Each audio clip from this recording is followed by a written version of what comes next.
ఛానల్ని వీక్షిస్తున్నటువంటి ప్రేక్షక మహాశయులందరికీ కూడా వినాయక చవితి శుభాకాంక్షలు తెలియజేస్తూ, భారతీయ సనాతన సంస్కృతి సాంప్రదాయాల్లో పండగలది ఒక ప్రత్యేకమైన స్థానం. ఈరోజు ప్రపంచ దేశాలన్నీ కూడా భారతదేశానికి చేతులెత్తి నమస్కరిస్తున్నాయంటే మన హిందూ ధర్మంలో పండగలకు ఉన్నటువంటి గొప్పతనం అలాంటిది. ఏ పండగనైనా ఎందుకు చేయాలి అని తెలుసుకొని చేయడంలో గొప్ప అనుభూతి, ఆనందం ఉంటుంది. ఇక వినాయక తత్వాన్ని చూసినట్టయితే వినాయకుడు ఎక్కడో ఉండడండి. వినాయకుడు గణపతి అనేటువంటి దైవం మన శరీరంలోనే ఉంటుందట. గణపతి ఉపనిషత్ చెప్తుంది, మూలాధారే స్థితోసి నిత్యం. మూలాధార చక్రంలో గణపతి నివాసం ఉంటాడట. మరి ఏ విధంగా ఆయనను ప్రసన్నం చేసుకోవాలి అంటే ఆ వినాయకుని ఉపాసన రోజు కూడా చేస్తూ ఉండాలి. సరస్వతి విద్యను ఏ విధంగా ప్రసాదిస్తుందో వినాయకుడు కూడా మరి విద్యను ప్రసాదించేటువంటి అధిష్టాన దైవమే. మరి వినాయకుని యొక్క గొప్పతనం చూసినట్టయితే వినాయక ప్రతిమ చూస్తూ ఉంటాం మనం. వినాయక ప్రతిమలో ఏముంటుంది? వినాయక ప్రతిమలో అంటే పెద్ద తల ఉంటుంది వినాయకుడికి. ఏం చెప్తుంది? పెద్ద తల ఉన్నటువంటి వినాయకుడు మనకి ఏం సందేశం ఇస్తున్నాడు? బ్రాడ్గా ఆలోచించండి, పెద్దగా ఆలోచించండి అని చెప్పి, ఎక్కువ ఆలోచించండి, ప్రతి పనిని కూడా ఆలోచించి చేయండి అని చెప్పి మనకు సంకేతం ఇస్తున్నాడు. చిన్న కళ్ళు ఉంటాయి. చిన్న కళ్ళు అంటే సూక్ష్మ పరిశీలన. ఏ విషయాన్నైనా కూడా సూక్ష్మంగా ఆలోచించండి, ప్రతి విషయాన్ని సూక్ష్మంగా ఆలోచించి ముందడుగు వేయండి అని చెప్తున్నాడు. మరి తుండం, ఏవైతే తుండం ఉందో ఆ తొండము వాసనలను గ్రహించేటువంటి తొండము. పెద్ద వాసనలను అంటే ఏం వాసనలు? వాసనలు అంటే ఈ మన కామ క్రోధ లోభ మోహ మద మాత్సర్యాలచే ఏర్పడినటువంటి ఈ వాసనలన్నింటినీ కూడా, వీటన్నిటిని కూడా వదిలేసి, అన్ని వాసనలను వదిలేసి ఆ భగవంతుడి వైపు మరలు అని చెప్పి ఆ తొండం తెలియజేస్తావు. ఇక పెద్ద చెవులు, శ్రద్ధగా వింటేనే నీకు జ్ఞానం వస్తుంది అని సందేశం ఇస్తున్నాయి పెద్ద చెవులు. తర్వాత అంకుశం అంటే కాలానికి ప్రతీక. వెనకాల అంకుశం ఉన్నది అని అంటే ఏనుగు సరిగ్గా ప్రయాణం చేస్తుంది. అలాగే మానవులు కూడా సరైన పద్ధతిలో ప్రయాణం చేయాలి అంటే ఒక అంకుశం అవసరం అని చెప్పి అంకుశాన్ని పట్టుకున్నాడు స్వామి. అలాగే పాశం, ఏదైతే మన పాశాలు ఉన్నాయో, ఈ ఐహికమైనటువంటి బంధాలు ఉన్నాయో వాటన్నిటినీ విడనాడి నా పాదాలను చేరు అని చెప్పి స్వామివారు మరి మనకు అనుగ్రహిస్తూ ఉన్నారు. అంటే వినాయకుడి రూపమే జాతికి ఒక గొప్ప సంకేతం. ఒకప్పుడు ఇళ్లలోనే ఈ కార్యక్రమం చేసుకునేటువంటి వినాయక చవితిని బాల గంగాధర్ తిలక్ గారు సామూహికంగా మరి ముంబైలో ప్రారంభించి నేటికి కూడా ఒక ఉత్సవంలాగా సాగుతూ ఉంది. వాస్తవానికి ఉత్సవం కంటే ముఖ్యంగా ఈ వినాయక చవితిని వ్రతంగా ఆచరించాలి. మరి ఏం చేయాలి అని అంటే వినాయక చవితి రోజు మట్టి ప్రతిమలను మాత్రమే వాడాలి. ఏమిటి మట్టిలో ఉన్నటువంటి సంకేతము అనంటే, మనిషికి మట్టికి చాలా దగ్గర సంబంధం ఉంటుంది. ఆకాశము, గాలి, నిప్పు, నీరు, నేల, ఈ పంచభూతాలు, ఈ 5 రకాలైనటువంటి పంచభూతాల నుండే ఈ సమస్త సృష్టి జరిగింది. ఈ జగత్తులో అణువణువునా కూడా ఈ పంచభూతాలే వ్యాపించి ఉన్నాయి. అంటే మన శరీరం కూడా పాంచభౌతిక శరీరం. మట్టి నుంచే మొలక వస్తుంది, ఆ మొక్క నుండే ధాన్యం వస్తుంది, ధాన్యం నుండే బియ్యం వస్తున్నాయి. బియ్యము ఉడకబెడితే అన్నంగా మారుతుంది, ఆ అన్నాన్ని భుజిస్తే లోపల రసంగా మారుతుంది. ఆ తర్వాత ఆ రసం రక్తం, మాంసం, మేద, అస్థి, మజ్జ, శుక్రము ఈ విధంగా తయారయ్యి శుక్రము నుండే మాతృగర్భంలోకి చేరి పిండంగా మారి పరిణామం చెంది చివరకు ఆ పిండం బిడ్డగా ఎదిగి ఈ భూమిపై కాలు మోపుతుంది. ఈ విధంగా మన జన్మకు ప్రత్యక్షంగా కారణం మట్టే. మనం ఈ భూమిపై కాలు మోపింది మొదలు తుది శ్వాస వరకు ఈ మట్టే ప్రతి ఒక్కరికి ఆధారభూతమై ఉంటుంది. మట్టి లేకుంటే మనిషి లేడు. ఈ చరాచర భూతకోటికి మనుగడ లేదు. అందుకే మనం ఈ నేలను తల్లితో పోల్చి భూమాత అని ఉదయం లేవగానే భూమాతకు నమస్కరిస్తూ ఉన్నాం. మాతా పృథివీ పుత్రోహం పృథివ్యాహ, ఈ భూమి నా తల్లి, నేను ఈమె పుత్రుడను. 9 నెలలు మోసిన తల్లి నుండి పేగుబంధాన్ని తెంచుకొని బయటపడ్డాం. కానీ కడవరకు తుది శ్వాస విడిచే వరకు ఈ నేల తల్లితో మన బంధం కొనసాగుతూ ఉంటుంది. ఇలా అన్ని విధాల ఆధారమై మనకు ఉనికిని కల్పించి సమస్తాన్ని అందించే ఆ నేల తల్లిని దైవంగా ఆరాధిస్తుంటాం. మన భారతీయ సంస్కారం అది. మరి మట్టి ఎంత గొప్పదైనా కావచ్చు, దానిని దేవుడిగా మలిచి ఆరాధించడం ఎంతవరకు సమంజసం అనే ప్రశ్న మనకు ఉద్భవించవచ్చు. అందమైన అర్థవంతమైన ఈ సృష్టి వెనుక ఏదో కారణం ఉండి తీరాలి. ఆ తత్వాన్నే మనం భగవత్తత్వము అని అంటున్నాం. అన్ని శాస్త్రాలు కూడా ఇదే విషయాన్ని మనకు చెప్తూ ఉన్నాయి.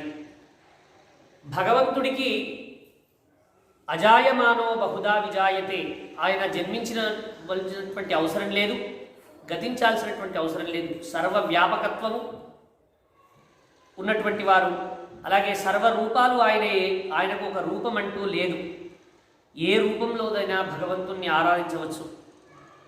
3 రంగుల జెండాను మనము ఏ విధంగానైతే మన భారత పతాకంగా గుర్తించి గౌరవిస్తూ నమస్కరిస్తున్నామో, అలాగే భగవంతుణ్ణి కూడా ఒక రూపంలోనికి తీసుకొచ్చి ఆ రూపం ద్వారా మనము కొలుస్తూ ఉన్నాం. మరి ఈ ఏదైతే మనం చేస్తున్నటువంటి మట్టి ప్రతిమలు ఉన్నాయో దానికి ప్రకృతికి ఏం సంబంధం అంటే, నిజం చెప్పాలంటే వినాయక చవితి వెర్రితలలు వేస్తూ ప్లాస్టర్ ఆఫ్ ప్యారిస్ అధికంగా వాడడం వల్ల ప్రకృతి వినాశనం ఏర్పడుతుంది.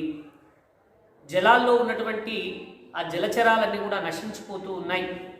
అలాగే ఆ ప్లాస్టర్ ఆఫ్ ప్యారిస్లో కలిగి ఉన్నటువంటి సీసము నీళ్ళలో కరిగి హాని కలిగించేటువంటి విష పదార్థాలుగా మారుతున్నాయి. అంటే ఎక్కడ కూడా మట్టిలో నుంచి వచ్చినటువంటి నువ్వు ఆ ప్రకృతికి ద్రోహం చేస్తే అది పూజ అనిపించుకోదు. పూజ అంటే ప్రకృతి పర్యావరణాన్ని ఇంకా పెంపొందించాలి, ప్రకృతిని రక్షించాలి. అదే పూజ యొక్క గొప్పతనం. అంటే మన హైందవ సంస్కృతి సాంప్రదాయాల్లో ఆధ్యాత్మికత, ఆరోగ్యం, సామాజిక, ఆర్థిక అన్ని విషయాలను కులంకషంగా మన హిందూ ధర్మం తెలియజేస్తుంది. మరి వినాయకుడు ద్వైమాతురుడు, అంటే పార్వతికి గంగమ్మకు తనయుడు. పార్వతీదేవి నలుగుతో తయారు చేసినటువంటి గణపతిని ప్రాణప్రతిష్ఠ చేసి మరి గణపతిని ప్రాణప్రదానం చేశాడు పరమశివుడు. అందుకు గుర్తుగానే మట్టితో వినాయకుడిని సిద్ధం చేస్తాం. 9 రోజులు నవరాత్రులు దీక్షతో పూజిస్తాం. మట్టి గణపతిని చివరికి 9వ రోజు గంగమ్మ ఒడికి చేరుస్తాం. ఇది మన ప్రాచీనుల నుంచి వచ్చినటువంటి పూజా సంస్కృతి. నేటికి కూడా మనం ఇదే రకమైనటువంటి సంస్కృతిని అవలంబిస్తూ ఉన్నాం. వినాశనకరమైనటువంటి ప్రకృతిని హాని చేసేటువంటి ప్లాస్టర్ ఆఫ్ ప్యారిస్ వంటి పదార్థాలతో తయారు చేసినటువంటి ప్రతిమను ససేమిరా ఆరాధించకూడదు. పూజ చేసినటువంటి పుణ్యం కూడా కలగకుండా ఇంకా పాపం చుట్టుకునేటువంటి అవకాశం కూడా ఉంది. విత్తనాన్ని మట్టితో చల్లితే అది మొలకెత్తుతుంది. అదే ప్లాస్టర్ ఆఫ్ ప్యారిస్తో మీరు ఒక విత్తనం పెట్టి చూడండి, అది మొలకెత్తుతుందా? మొలకెత్తదు సరికదా, దాని శక్తి కూడా నశించిపోతుంది. మట్టికి మాత్రమే ఉత్పాదక శక్తి ఉంది. అంటే మట్టిలో మాత్రమే ఇంకొక దాన్ని సృష్టించేటువంటి శక్తి ఉంది. కాబట్టి మట్టిని ఆరాధించడం అనేటువంటిది ఇక్కడ మనం గుర్తించదగ్గ విషయం. మరి ఈ మట్టి అనంటే 9 రోజులు గణపతిని పూజిస్తాం. ఏమిటి ఇందులో ఉన్నటువంటి ఆంతర్యం అంటే, మట్టి నుండి వచ్చినటువంటి మనం చివరికి మట్టిలో కలిసిపోతున్నామనడానికి చిహ్నంగా ఈ నిమజ్జనోత్సవాన్ని మనం జరుపుకుంటాం. మరి 9 రోజులు వివిధ రకాలైనటువంటి ఆకులు, పూలతో స్వామిని ఆరాధించడం అనేటువంటిది సాంప్రదాయం. మరి మన పూర్వీకులు ఏం చెప్పినా ఏం చేసినా అందులో ఒక శాస్త్రీయత, అలాగే మానవాళి సంక్షేమం, అలాగే ఆరోగ్యం, ఆనందం ఈ విధంగా దాగి ఉంటాయి మన పెద్దలు చెప్పినటువంటి దాంట్లో. ఈ ఆషాఢ మాసంలో వర్షాలు విరివిగా పడి చెరువులన్నీ కూడా, జలాశయాలన్నీ కూడా నిండు కుండల్లాగా మారుతాయి. మారినప్పుడు ఏమవుతుంది? శ్రావణ భాద్రపద మాసాలు వర్ష ఋతువు కాబట్టి వర్షాలు కురుస్తూనే ఉంటాయి. బావులు, చెరువులు, జలాశయాలు వర్షపు నీటితో నిండు కుండల్లాగా మారుతాయి. మన దప్పిక తీర్చే ఆ నీళ్ళన్నీ కూడా కలుషితం అవుతాయి. అంటే అంతకుముందు లేనటువంటి చెత్త చెదారము అన్నీ కూడా కొట్టుకొని వచ్చి అదంతా కూడా కలుషితమైనటువంటి నీరుగా మారుతాయి. అంటే ఆ రోజులలో చెరువులు, కుంటలు వీటి ద్వారానే నీళ్ళ వాడకం జరిగేది. అంటే ఇంట్లో వంట చేయడం కూడా చెరువు నుండి తెచ్చుకున్నటువంటి నీళ్ళ ద్వారా జరిగేది కాబట్టి జలాశయాలన్నీ కూడా కలుషితమవుతాయి. ఆ సమయంలో ఏం చేసేవాళ్ళు? అలా జలాశయాలు కలుషితం అవడం వల్ల ఇమ్యూనిటీ దెబ్బతిని మరి సహజంగానే ఇబ్బందులు పాలయ్యేటువంటి అవకాశం ఉంది. అమీబియాసిస్ కానీ రకరకాల వ్యాధులు వచ్చేది ఆ రోజులలో. మరి అప్పుడు దవాఖానాలు కానీ ఎక్కువ ఈ ఔషధాలు కానీ లేవు కాబట్టి మరి క్రిమి సంహారక ఈ ఏదైతే విషతుల్యమైనటువంటి నీటిని సమతుల్యంగా మంచిగా కలుషితం లేకుండా మార్చేటువంటి పద్ధతులు మరి ఏమిటి అంటే ఈ గణపతి పూజా విధానమే. శరీరంలో రోగ నిరోధక శక్తిని పెంపొందించడానికి మరి నీరు అత్యంత అవసరమైనటువంటి అంశం. ఎప్పుడైతే మనం 21 రకాలైనటువంటి ఆకులను, పూలను, అలాగే వివిధ రకాలైనటువంటి పూజా ద్రవ్యాలను ప్రకృతి సిద్ధంగా ఉన్నటువంటి వాటిని వాడడం వల్ల, నిమజ్జనంలో భాగంగా వాటిని కూడా ఆ జలాశయాల్లో వేయడం వల్ల కలుషితమైనటువంటి నీరంతా కూడా శుద్ధి చెంది అందులో ఉన్నటువంటి జలచరాలకే కాకుండా మనకు కూడా పరిశుద్ధమైనటువంటి నీరు మనము తీసుకొని వచ్చేవాళ్ళం చెరువులలో ఆ రోజులలో. ఆ విధంగా అంటే ఒక ఆధ్యాత్మికతతో పాటు ఒక ఆరోగ్యం కూడా ఈ అంశంలో దాగి ఉంది. అలాగే ఇందులో వాడేటువంటి మనం పదార్థాలు చూసినట్టయితే మాచీపత్రం, దీని కషాయపు దద్దుర్లను, పుండ్లను తగ్గిస్తుంది, కుష్ఠవ్యాధి నుంచి దూరం చేస్తుంది,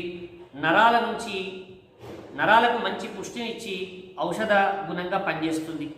రెండోది బృహతీపత్రం, దీనిని వాకుడాకు అంటారు. చాలా మనము రోజు నిత్యం చూస్తూ ఉంటాం, కానీ గుర్తించం మనం వీటిని. ఇది ఒక రకమైన ముళ్ళ చెట్టు. శ్వాసకోశ వ్యాధులు, శ్లేష్మము, క్షయ, ఉబ్బసం లాంటి వాటికి ఎన్నిటికో కూడా ఈ బృహతీపత్రం చాలా చక్కగా పనిచేస్తుంది. ఇక బిల్వపత్రం, మారేడు అంటాం మనం. ఆ మారేడు దళాన్ని మనం పూజలో వాడతాం. దీని యొక్క మరి ఆరోగ్యపరంగా ఇది ఏ విధంగా పనిచేస్తుందంటే ఎక్కడ కూడా పుచ్చుబట్టనీయదు, దేనికి కూడా పుచ్చుబట్టనీయదు. ఈ మారేడాకు విరోచనాలకు సరైనటువంటి మందు ఈ మారేడాకు. తర్వాత గరికను పెడతాం, ఎత్తుగా పెరిగే గడ్డి. దీనికి ఎన్నో ఔషధ విలువలు ఉన్నాయి. కొద్దిగా గరిక తీసుకొని ఒక ఉప్పురాయి చిటికెడు పసుపు వేసి నూరి కట్టుగడితే ఎంతటి దెబ్బైనా తగ్గుతుంది. ఇది మంచి ఔషధ గుణంగా పనిచేసేటువంటిది గరిక. తర్వాత దత్తూర పత్రం, దీన్నే ఉమ్మెత్త పుష్పం అంటారు. ఇందులో నల్ల ఉమ్మెత్త చాలా శ్రేష్టం.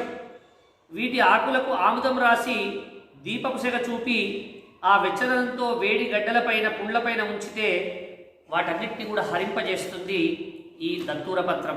తర్వాత బదరీ పత్రం, రేగు ఆకు, రేగు పళ్ళు ఉంటాయి కదా, ఆ రేగి ఆకు జీర్ణకోశ వ్యాధులను ఇది నివారిస్తుంది. అపమార్గ పత్రం అంటే ఉత్తరేణి ఆకు, ఇది పంటి జబ్బులకు ఉప్పి పండ్లు ఉన్నట్టయితే ఈ ఉత్తరేణి ఆకును వాడి మరి నయం చేస్తూ ఉంటారు. జీర్ణకోశ సంబంధ వ్యాధులకు కూడా ఉత్తరేణి చాలా చక్కగా పనిచేస్తుంది. తులసి పత్రం, రోజు పూజించేటువంటి తులసి పత్రం మీ అందరికీ కూడా తెలిసినటువంటిదే. విష్ణు తులసి, కృష్ణ తులసి అనేటువంటివి రెండు ఉంటాయి. తులసి ఆకులు మంచి యాంటీసెప్టిక్ వాటికి కూడా పనిచేస్తూ ఉంటాయి. మొన్న కరోనా కష్టకాలంలో కూడా తులసి చాలామందిని రక్షించింది. అమ్మవారి స్వరూపం తులసి పత్రాలను మనం సమర్పిస్తాం. తర్వాత చూతపత్రం, గృహాలంకరణ కోసము అన్ని రకాలైనటువంటి శుభ కార్యక్రమాలకు వాడుతూ ఉంటాం. మరి మామిడాకు, ఈ మామిడాకును రక్తపోటు, అతిసార, వీటి గొంతు వ్యాధులకు సంబంధించి ఈ మామిడాకును వాడుతూ ఉంటారు. కరవీరపత్రం, గన్నెరాకు అంటాం, కంతులను నయం చేస్తుంది, కరిగిస్తుంది, జంతు విషాలను విరగొడుతుంది, దురదలను తగ్గిస్తుంది. చక్కటి ఆకు గన్నెరాకు, కరవీరపత్రం. ఇక విష్ణుక్రాంత పత్రం, ఇది నేలలపైకి పాకుతూ విస్తారంగా పెరుగుతూ ఉంటుంది. చిన్న మొక్కగా పెరిగేది ఈ ఒక విష్ణుక్రాంత పత్రం, దీని కషాయం జ్వరం నయం చేస్తుంది, పైత్యమును నివారిస్తుంది. దాడిమి పత్రం, దానిమ్మ పత్రం అంటారు దీన్ని, వగరుగా ఉండే మంచి ఔషధం, జీర్ణకోశాన్ని శుభ్రపరుస్తుంది, చిగుళ్ళు శుభ్రపరుస్తుంది, అనేక రకాలుగా దాడిమి పత్రం ఉపయోగపడుతుంది. దేవదారు పత్రం, దీన్నే చిగుళ్ళు మేహశాంతిని కలిగించేటువంటి వాటిని ఇది దూరం చేస్తుంది. దేవదారు పత్రం. కాచిన తైలం కళ్ళకు చలువ చేస్తుంది, ఆకులు పువ్వులు కూడా ఔషధ గుణానికి పనిచేస్తాయి. ఇది దేవదారు పత్రం. ఇంకా మరువక పత్రం, మరువం అని కూడా అంటారు దీన్ని. స్త్రీల పూలతో కలిపి తలలో ముడుచుకున్నట్టయితే జీర్ణశక్తిని పెంపొందిస్తుంది, ఆకలిని ఎక్కువ చేస్తుంది, ఇంద్రియ పుష్టిని కలుగజేస్తుంది. ఇక సింధువార పత్రం, వావిలాకు అంటారు దీన్ని, దీని కషాయం జ్వరంను హరింపజేస్తుంది. జాజీ పత్రం అంటే జాజికాయ, జాపత్రి, ఇవి వాతానికి పైత్యానికి చాలా మంచి మందులు, జీర్ణ మలాశయాలను శుభ్రం చేస్తాయి. జాజి ఆకులు వాడతాం. గండకీ పత్రం లేదా దీన్ని వినాయక పత్రం అంటారు, దీన్ని అడవి మొల్ల అంటారు. ఈ అడవి మొల్ల కొన్ని ప్రత్యేకమైనటువంటి ప్రదేశాల్లో లభిస్తుంది. ఇది పైల్స్ చర్మ వ్యాధికి చాలా బాగా పనిచేస్తుంది. శమీపత్రం, జమ్మి ఆకు అని కూడా అంటాం దీన్ని, శ్వాసకోశ వ్యాధులకి ఇది చాలా బాగా తగ్గిస్తుంది, కఫాన్ని నివారిస్తుంది. శమీపత్రం మనము దసరా రోజు పూజిస్తాం. షమి ఆకును జంబి ఆకు అంటాం. అశ్వత్థ పత్రం అంటే రావి ఆకు, జ్వరాలు, నోటిపూత మందు. దీని ఆకులను ఎండబెట్టి చూర్ణం చేసి రోజు ఉదయాన్నే తీసుకున్నట్టయితే అస్తమా నివారించబడుతుంది, నోటి పుండ్లు కూడా నివారించబడతాయి. ఇక అర్జున పత్రం, దీన్నే మద్ది ఆకు అంటారు. దీనిలో తెల్ల మద్ది, నల్ల మద్ది అని 2 రకాలు ఉంటాయి. ఇది మోకాళ్ళ నొప్పులను, కీళ్ళ నొప్పులను నివారిస్తుంది ఈ అర్జున పత్రం. ఇక అర్కపత్రం, జిల్లెడు. ఈ ఆకులలో పుట్టిన విస్తారులు భోజనం చేస్తే విషాన్ని కూడా హరింపజేస్తుంది అని ఆయుర్వేదం చెబుతూ ఉంది. ఈ విధంగా 21 పత్రాలను మనము పూజ లోపల వాడుతూ ఉంటాం. ఈ విధంగా ఏది చేసినా మన హైందవ సంస్కృతి సాంప్రదాయాల్లో ఒక గొప్ప సంస్కారం, ఆధ్యాత్మికత, అలాగే గొప్ప వైద్య విధానంలో కూడా ఉపయోగపడేటువంటిది ఆరోగ్యం కూడా కనిపిస్తూ ఉంటుంది. ఈ విధంగా మనము నవరాత్రుల్లో 9 రోజులు స్వామివారిని పూజించి 9వ రోజు నిమజ్జనం చేయడం అనేటువంటిది ఆనవాయితీగా వస్తుంది. ఈ కరోనా సమయంలో దయచేసి ఈ యూట్యూబ్ ఛానల్ని వీక్షిస్తున్నటువంటి మీ అందరికీ కూడా ఒకటే విన్నపం, మీరందరూ కూడా దయచేసి కోవిడ్ నిబంధనలను పాటించండి, చక్కటి శరీరానికి శక్తినిచ్చే ఆహారాన్ని స్వీకరించండి. పండుగలు అనేటివి సామూహికంగా ఇప్పుడు కాకపోతే ఇంకొక 4 సంవత్సరాల తర్వాత కూడా మనం చేసుకోగలుగుతాం సామూహికంగా. కాబట్టి దాదాపుగా రద్దీ ఉండేటువంటి ప్రదేశాల్లో మీరు వెళ్లకుండా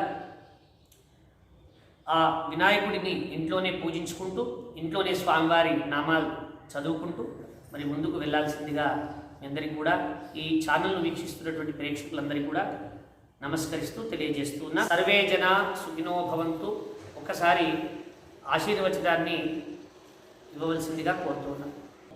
यो वैतां ब्रह्मणो वेद अमृतेन अमृतां पुरीं तस्मै ब्रह्म च आयुकीर्तिं प्रजां ददुः भागधेयेनैवेनं प्रणयति ब्राह्मण आयुषेय उद्धरेत् ब्राह्मणो वै सर्वा देवताः सर्वाभिरेवैनं देवताभिरुद्धरति यावतीर्वै देवतास्ताः सर्वा वेदविधिब्राह्मणे वसन्ति तस्मात् ब्राह्मणेभ्यो वेदविधिभ्यो दिवे दिवे नमस्कुर्यान्नास्तीलं कीर्तयेदेता एव देवता प्रीणाति शतमानं भवति शतायुः पुरुषस्य तेन्द्रिय आयुष्येवेन्द्रिये